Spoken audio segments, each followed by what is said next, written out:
এই কথাগুলো আজকে এই জন্য দরকার, সাধারণ মুসলমান বাউলদেরকে কি মনে করে? মুসলমান মনে করে, শুধু মুসলমান মনে করে না, আধ্যাত্মিক লেভেলের মুসলমান মনে করে। এরা মনে হয় কি একেবারে সাধক, সুফি সাধক। আসলে ইসলামের আধ্যাত্মিকত্বের সাথে এই বাউলদের ন্যূনতম কোনো সম্পর্ক নাই। যেহেতু তারা ইসলামী বিভিন্ন শব্দ পরিভাষা ব্যবহার করে, এজন্য মুসলমান ধোঁকা খায়, মনে করে তারাও কি মুসলিম, এবং ইসলাম মুসলিমদের মধ্যে আধ্যাত্মিক লেভেলের মুসলিম তারা। নাউযুবিল্লাহ।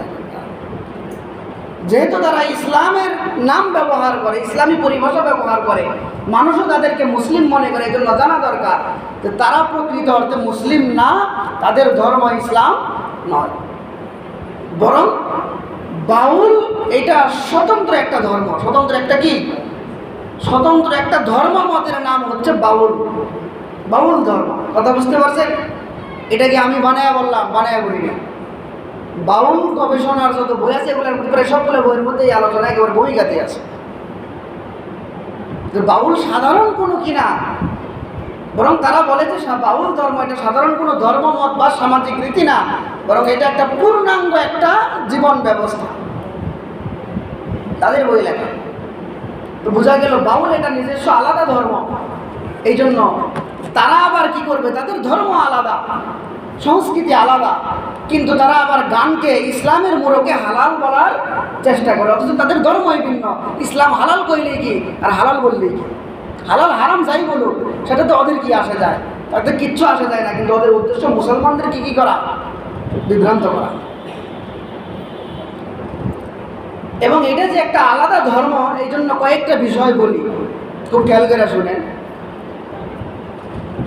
প্রসিদ্ধ একজন ঔপন্যাসিক, সাহিত্যিক, কলকাতা, সুনীল গঙ্গোপাধ্যায়, নাম শুনছেন? নাম শুনেন না? যারা মোটামুটি পড়ালেখা করছে, এখনকার বলে আমার নামও জানতে পারে। আগে যারা পড়ালেখা করছে তারা এগুলো জানার কথা, তাদের বই, নোবেল বইগুলো বাজারে পাওয়া যায়। এখন তো নাই, বই পড়ার যুগ নাই।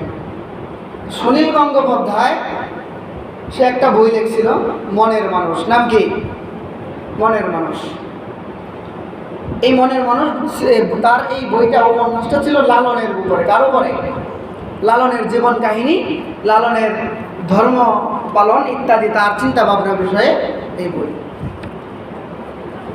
ঠিক এই বইটাকে কেন্দ্র করে সামনে রেখে একটা সিনেমা তৈরি হয়েছিল ভারত এবং বাংলাদেশের যৌথ প্রযোজনায়। ছবির নামও ছিল মনের মানুষ। ছবির নাম কি? সিনেমার রিভিউই দিতেছি, মনে করেন এটা সিনেমার কি রিভিউ।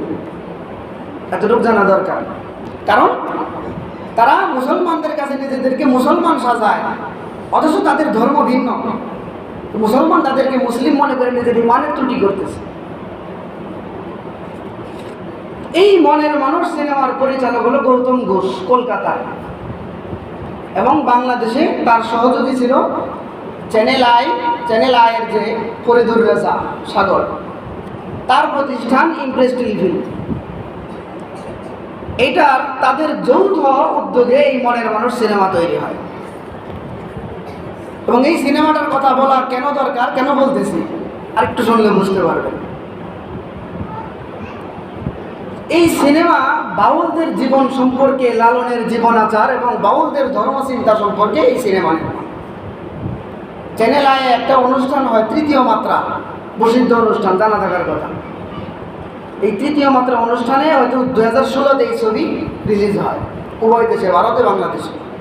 তৃতীয় মাত্রা অনুষ্ঠানে ফরিদুর রেজা সাগর তার উপস্থাপনায় এই পত্রিকার, এই সিনেমার যে পরিচালক গৌতম ঘোষ, সে একটা সাক্ষাৎকার দেয়। এবং সাক্ষাৎকারের এক পর্যায়ে সে বলে, এই যে মনের মানুষ সিনেমা, এটা নিছক কোনো সিনেমা না। সাধারণ সিনেমায় তো প্রেম প্রীতি, ভালোবাসা ইত্যাদি বিভিন্ন জিনিস থাকে, গান থাকে। এটা ওই রকম কোনো সিনেমা না। এটার ফজিলত বলতে বলতে এক পর্যায়ে এসে বলে, এটা সাধারণ কোনো সিনেমা নয়, বরং এটা একটা ধর্মগ্রন্থ। এটা একটা, বলেন ভালো করে বুঝেন, মনের মানুষ সিনেমা এটা শুধু সিনেমা না, বরং এটা একটা ধর্মগ্রন্থের রূপায়ণ। ধর্মগ্রন্থের কথাগুলো সিনেমা আকারে প্রকাশ। এটা কার কথা? পরিচালকের কথা। তো কি আছে সিনেমার মধ্যে? বোঝা গেল যে এটা সাধারণ কিছু না, বা এটা স্বতন্ত্র আলাদা একটা ধর্মের বিষয়, এতটুকু তো স্পষ্ট। এবং এই পর্যন্তই শেষ না, এই সিনেমা যখন বের হয় তখন বিভিন্ন বাউলদের সাক্ষাৎকার বিভিন্ন সিনেমা হলের সামনে রিভিউ প্রকাশিত হয়েছে। সেখানে একাধিক বাউল একথা পর্যন্ত বলছে যে মুহাম্মদ সাল্লাল্লাহু আলাইহি সাল্লাম যেমন আরবের নবী, লালন তেমন বাংলার নবী। নাউজুবিল্লাহ। অর্থাৎ বাউল ধর্মের নবী হলো লালন। বাউল ধর্মের নবীকে, লালনকে তারা নবী মনে করে। শুধু নবী না, তারা ঈশ্বর মনে করে, স্রষ্টাও মনে করে, অবিনশ্বরও মনে করে। এটা তাদের গ্রন্থ থেকে আমার কাছে সবগুলো প্রমাণ আছে, ডকুমেন্ট সহ আছে। এই হইল তার কি এক একটা ছবির অবস্থা। এবং এই ছবি সাধারণ ছবি না তো, এই ছবি ভারতের তৎকালীন প্রেসিডেন্ট, প্রধানমন্ত্রী তাদেরকে দেখানো হয়েছে। তাদের কি এত সুযোগ আছে? বিশিষ্ট নাগরিকদেরকে এই ছবি দেখানো হয়েছে। একজন প্রেসিডেন্টের টাইম আছে ছবি দেখার, ভাও কাম করার। তো কেন দেখানো হইতেছে? একই সাথে বাংলাদেশের প্রধানমন্ত্রী শেখ হাসিনা এবং প্রেসিডেন্ট, সেই সাথে সংসদের স্পিকার সহ 60 জন বিশিষ্ট এমপিকে এই ছবি দেখানো হয়েছে। কি আছে এই ছবির মধ্যে? জোর করে এত মানুষকে দেখানো হইতেছে। জাতীয় দলের সমস্ত খেলোয়াড়দেরকে সিনেমা হল ভাড়া করে এই ছবি দেখানো হয়েছে। তার মানে কি? এটা কোনো ব্যবসায়িক কমার্শিয়াল সিনেমা না, এর মাধ্যমে ভিন্ন কিছু কোনো মতাদর্শ প্রচার করতে চায়। কথা বুঝতে পারছেন? এবং এটাই বাস্তব, তারা ভিন্ন কিছু একটা করতে চায়। এই জিনিসগুলো সামনে রাখলে বোঝা যায় যে এই লালন দর্শন বা বাউল দর্শন এটা কোনো ধর্মমত না, এটা মানে এটা কোনো নির্দিষ্ট ধর্মের না, বরং বাউল লালন দর্শনটাই স্বতন্ত্র একটা ধর্ম। এবং এটা তাদের বই পুস্তকে স্পষ্ট। এই জিনিসগুলো মুসলমানদের ক্লিয়ার থাকা দরকার। কারণ এই বাউলরা বিভিন্ন সময় ইসলামী পরিভাষা ব্যবহার করে। তাদের গানের মধ্যে আলিফ লাম মিমের ব্যবহার পাইবেন, মোহাম্মদ ব্যবহার পাইবেন, আবার কৃষ্ণ সবই পাইবেন। কৃষ্ণ কালী ঘট খুদা কোনোটাতেই নাই বাধা, ওরে মন কৃষ্ণ কালী ঘট খুদা বলো রে, বাউলদের একটা গান। এটা হলো বাউলদের ধর্ম। মানে মোট কথা তাদের সামগ্রিক বিষয়বস্তু নিয়ে গবেষণা করলে বোঝা যায় তাদের মধ্যে দুইটা জিনিস প্রবল।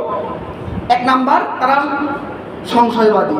তারা কি মানে কোন ক্ষেত্রে কোন সিদ্ধান্ত দিবে, কোনটারে কি বলবে, এক এক সময় এক একটারে এক এক কিছু বলতেছে। কোনো সময় স্রষ্টা আবার তার নবী আদম মুহাম্মদ সবাই এক করে ফেলতেছে, বলতেছে সব একই, ভিন্ন ভিন্ন প্রকাশ মাত্র। নাউজুবিল্লাহ। যারা হিন্দুদের অবতার হিন্দুরা মনে করে। তারা কি করে? মুহাম্মদ শব্দ ব্যবহার করবে, মক্কা মদিনা শব্দ ব্যবহার করবে, আবার এগুলোকে নিজেদের মতো করে ব্যাখ্যা করে। শুধু তাই না, তাদের গানে আলিফ লাম মিমের ব্যবহারও পাওয়া যায়, কিন্তু এদের উদ্দেশ্য ভিন্ন। লাম দ্বারা তারা উদ্দেশ্য নেয় স্ত্রীর বিশেষজ্ঞ। তো এটা আপনি বুঝবেন যে এটা দ্বারা এটা উদ্দেশ্য। এগুলো তো আমি বললাম, এটা আমার কথা না। লালন একাডেমির প্রতিষ্ঠাতা পরিচালক ছিলেন ডক্টর আনোয়ারুল করিম চৌধুরী। তার বাংলাদেশের বাউল বইতে লম্বা চড়া আলোচনা করেছিলেন। তো যাই হোক, তারা ইসলামী বিভিন্ন শব্দ এবং পরিভাষা ব্যবহার করে, কিন্তু ইসলাম যা বোঝাইছে সেই অর্থে না, নিজেদের মতো ভিন্ন অর্থে। কথা বোঝা গেছে? এটাই তাদের ধর্ম। এটাই কি তাদের ধর্ম? তাদের ধর্মের মৌলিক বিষয় হলো গান, গাঞ্জা খাওয়া, ভিক্ষা করে খাওয়া, আর ব্যভিচার করা, জিনা ব্যভিচার করা। ডক্টর আহমদ শরীফ নাম শুনছেন, নাস্তিক ছিল। সে বাউল সম্পর্কে বিশাল গবেষণা করছে, বাউল তত্ত্ব তার বই আছে। সেখানে বাউলদের পরিচয় দিয়েছে, বলে যে বাউল সাধনা এইটা মূলত হচ্ছে কামাচার এবং যোগ সাধনা। এটাই বাউল সাধনা। মানে কি?